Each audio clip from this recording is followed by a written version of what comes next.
રાજ્યમાં આગામી 7 દિવસ સુધી હળવોથી મધ્યમ વરસાદની આગાહી કરવામાં આવી છે। હવામાન વિભાગના જણાવ્યા અનુસાર શ્રીનગરથી બંગાળની ખાડી તરફ મોન્સૂન ટ્રફ સક્રિય થતાં રાજ્યમાં હળવોથી મધ્યમ વરસાદની શક્યતા છે। આગામી 24 કલાક દરમિયાન રાજ્યના અમુક વિસ્તારોમાં ગાજવીજ સાથે હળવો વરસાદ પડી શકે તેમ છે।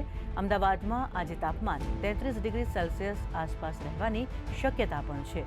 રાજ્યમાં ચોમાસાની શરૂઆતથી એટલે કે 1 જૂનથી 31 જુલાઈ સુધીમાં સરેરાશ કરતાં 27% વધુ વરસાદ નોંધાયો।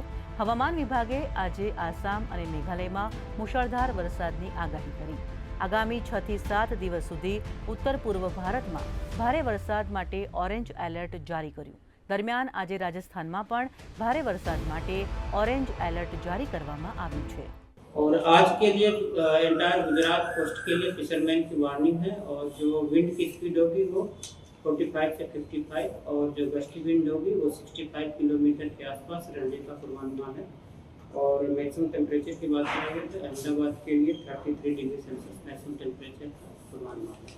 अभी एक मानसून ट्रफ है जो श्रीगंगानगर से पास हो रही है। इस ट्रफ को ध्यान में रखते हुए लाइट टू मॉडरेट रेन का पूर्वानुमान है आने वाले